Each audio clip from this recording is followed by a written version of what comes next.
If you follow DeAndre Ayton's career from his time from the Phoenix Suns up until now, uh, to say underachiever would be an understatement because this guy, as talented as he is, he's lazy. He's always got beef with somebody, whether it be with Monty Williams or whoever. And now you got this report that came out pretty much confirming that a lot of us were already suspecting when it comes to this guy. So I'm gonna read this report.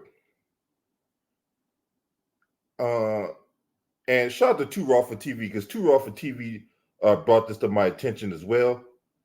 So there's the article, right? Many were glad the Phoenix Suns decided to rid themselves of DeAndre Ayton ahead of the 23-24 season. This was a three-team trade with the Milwaukee Bucks, and the Portland Trailblazers seemingly looks better by the day.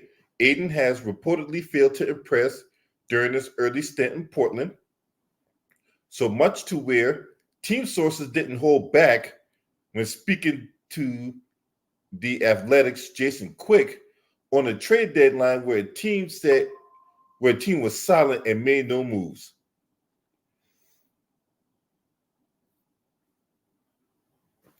But I would like something bold. A trade for DeAndre Ayton for starters.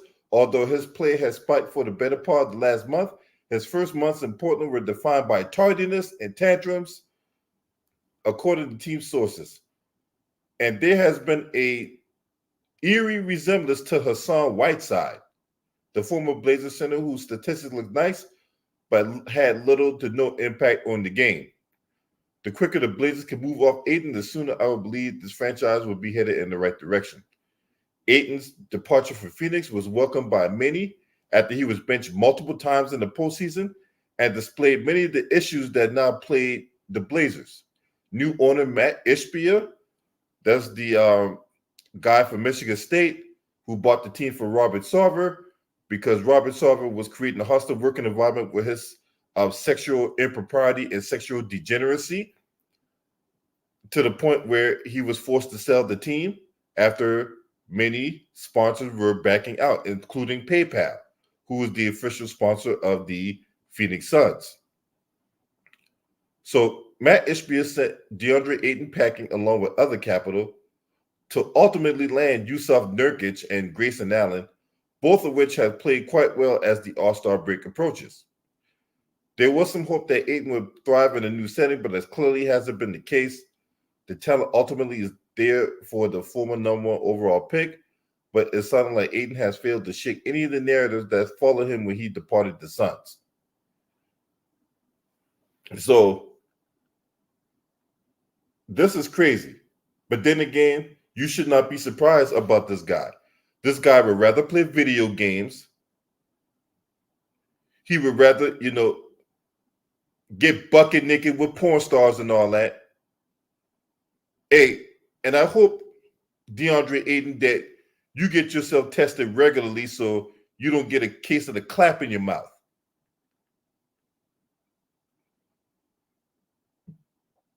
But anyway, the fact of the matter is,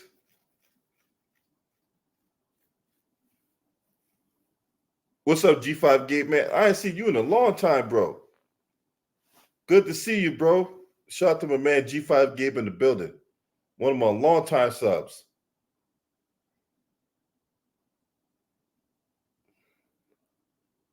But this guy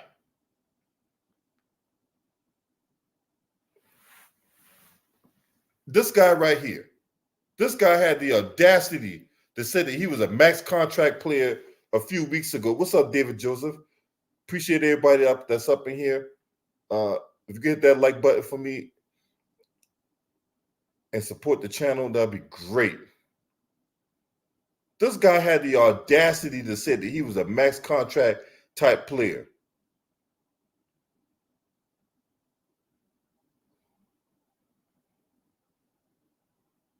And the fact that he got compared to Hassan Whiteside, yeah, where's Hassan Whiteside now? Is he in the league? Is he in the league?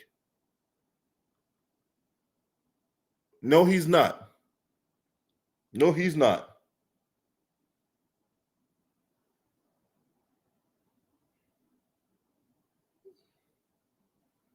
But this is real scathing for a guy to say he's a max contract player. So let me get this straight. DeAndre Ayton. You rather fuck porn stars, right? And get on your video games and stuff like that. Don't want to work on your game, even though you got talent. Even though you're a talented player, but you don't want to work on your game. You rather fuck porn stars and play video games. And then another situation that came out, there was a game that he sat out because he claimed the roads were too icy. Oh man, it's too icy out there. I better not make it to the stadium. Hold on. Your teammates and all kinds of fans is out there at the stadium getting ready to play a game, but you couldn't make it to the stadium?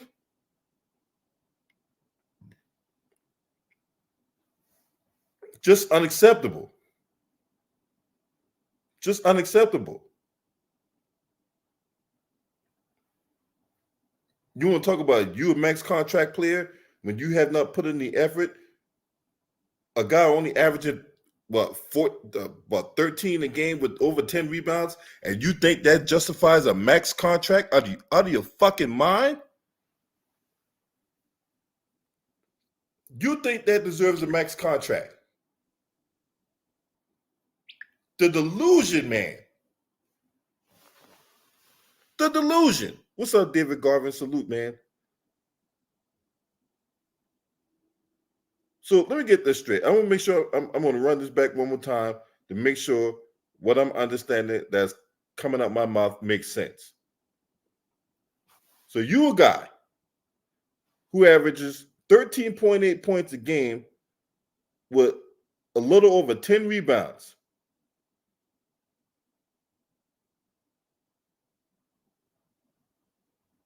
The last game you had 27 points, 4 assists, and 9 rebounds in 39 minutes.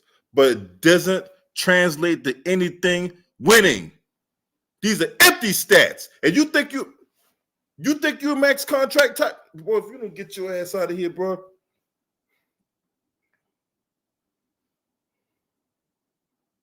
If you don't get your ass out of here. What you said? You said you need to do a video on that recent presser that Biden had? Well, we'll get on. I'll get on Biden in another video. Don't get me. Don't worry. We'll get on Biden, whatever like that. Why do you think his handler's been hiding him? Why do you think Joe Biden's handler's been hiding him? Because they're trying to minimize stuff like that. We all know he on the cognitive decline, but I'll get on Biden when I'm getting on my political shit. But back to this guy. This guy doesn't care about his career. He got that max contract, and the only reason he got that, the Indiana Pacers basically overpaid for him, and out of fear of losing him for nothing, the Phoenix Suns went ahead and matched the deal. That's how he got that $100-something million contract. But is he even worth $100 million? No, he is not. What's up, RG Titan? He's not. This guy could put up stats, but like I say, the stats don't translate to a winning product. And they have this false sense of entitlement because of the way the market is shaped in the NBA. I'm like, just mm-mm-mm.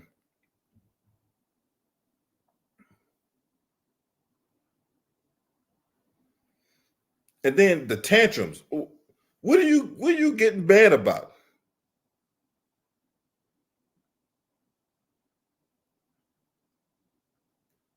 Here's another article that further breaks this down. Deandre Ayton was traded to the Portland Trailblazers during the offseason. The former top pick failed to click with the Phoenix Suns during his first 5 seasons with the franchise. His numbers were good, but he failed to convince the front office to offer him a rookie max extension when he became eligible. And this is where I talked about what the Indiana Pacers came in. At the time, the Suns team management came under fire for their decision to not extend Ayton. After all, they deemed him good enough to become the first pick in the draft. However, it would appear that Ayton's attitude could have been the problem.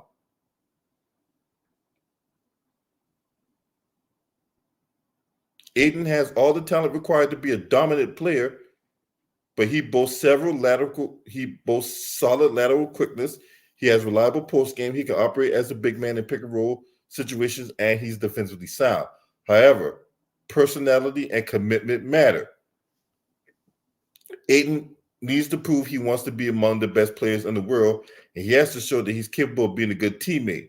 Being a winning player goes beyond the box score. It's about how you carry yourself in the locker room, at practice, and in team meetings. You have to earn the trust of everyone within the organization. Being a new guy on the team and throwing tantrums is a good way to get yourself traded. Portland does have another big man prospect on their roster. They got Robert Williams from the Boston Celtics. But Robert Williams, the problem with the Time Lord is he just can't stay healthy. So the Time Lord is on the shelf right now for the rest of the year after undergoing surgery.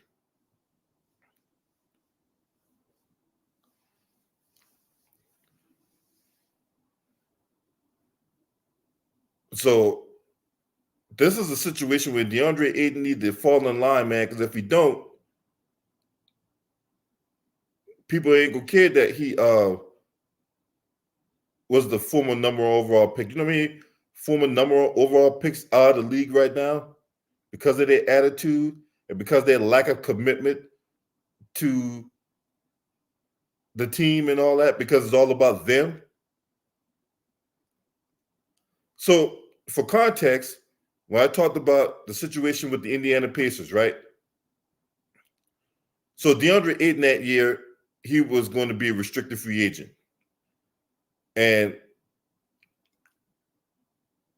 there was talks between the Suns and Deandre Ayton on an extension. But the Phoenix Suns having their suspicions and having their issues towards Deandre Ayton never put that 4-year, $173 million extension on the table. They just didn't do it. He wanted the same type of extension or the max that guys like Luka Doncic, Trae Young, and Shai Gilgeous-Alexander get from his draft class.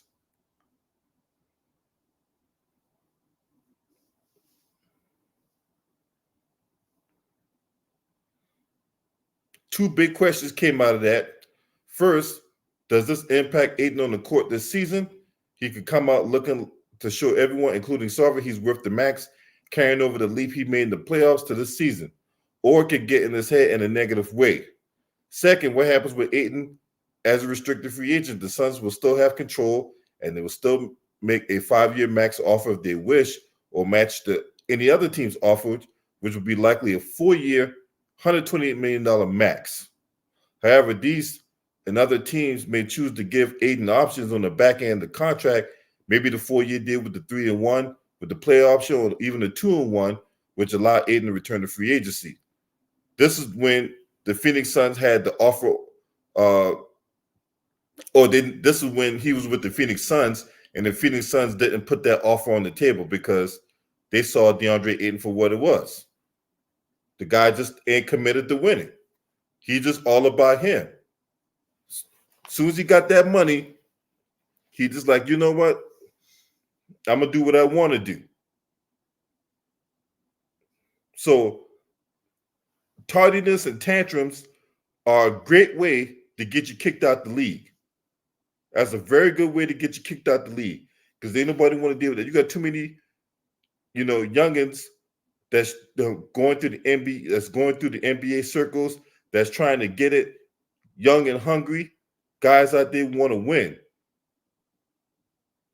And you out here want to be a goddamn diva? Are you serious right now, bro? So if you don't care about your career, then don't expect me to, extend the olive branch and put out videos talking you up. I'm not going to do it. I'm not going to do it. If you think I'm going to sit up here and talk up Deandre Ayton when this guy, does the number 2 in his own career, nah, I'm good on that, bro. I'm good on that. Why would I sit up here and talk up a guy who gives minimum effort but he wants a max contract? If this is where we at in the days of NBA, where any Joe Schmo can come out, not prove themselves on a given night, talk about how they don't need to. Oh, that's another thing he said. That was another thing he said recently that had my blood boiling. He's sitting up here talking about he don't got nothing to prove to nobody. What the fuck are you talking about? What do you mean you don't got nothing to prove? Where do these guys get off at talking this nonsense about they don't got nothing to prove? When you put on that jersey, you have something to prove every night because you is only as good as your last performance. You is only as good as your last performance. So this notion that, well, I don't got nothing to prove every night. What kind of attitude is that? And when you walk around with that kind of diva type attitude and you sitting up here talking about, oh man, I ain't got to put in no effort. You know what I'm saying? I know what I am. Yeah, ain't nobody could tell me any different.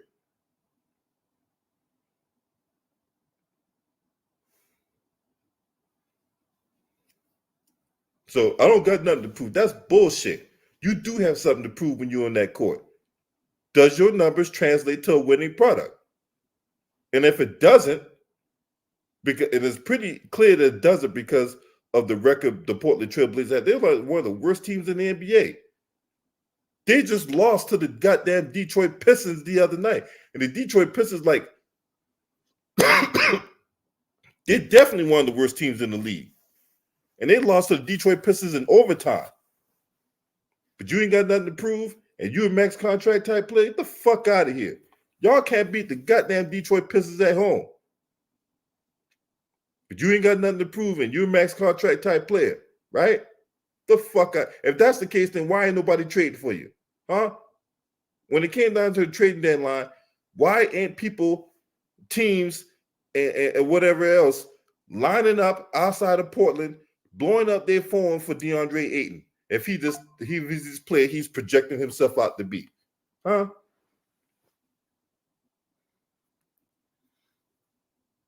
How come they haven't been teams blowing up Portland's phone for this guy?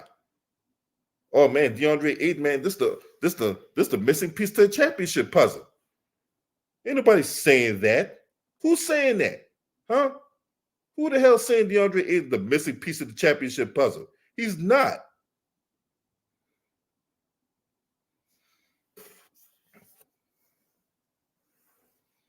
And teams are now on to this thing to where I can dog it, the first X amount of years of my contract, and then that very last year before I'm up for negotiations for a new contract, I'm gonna go out there and ball out. I'm gonna be ballerific like it's all terrific.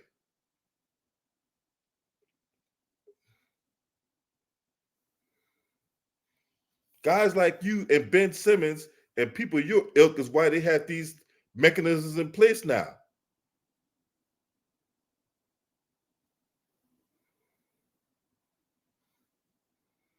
So Deandre Ayton better shape up or he's going to be shipped out when his contract expires.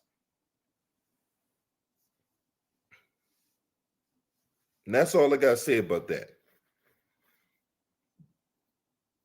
If you're not subscribing to this channel, make sure you hit the subscribe button, hit the like button, and share these videos on your social media platforms. Last but definitely not least, shouts out to the Lions Den basketball community. This your man. Scream at me. Ho!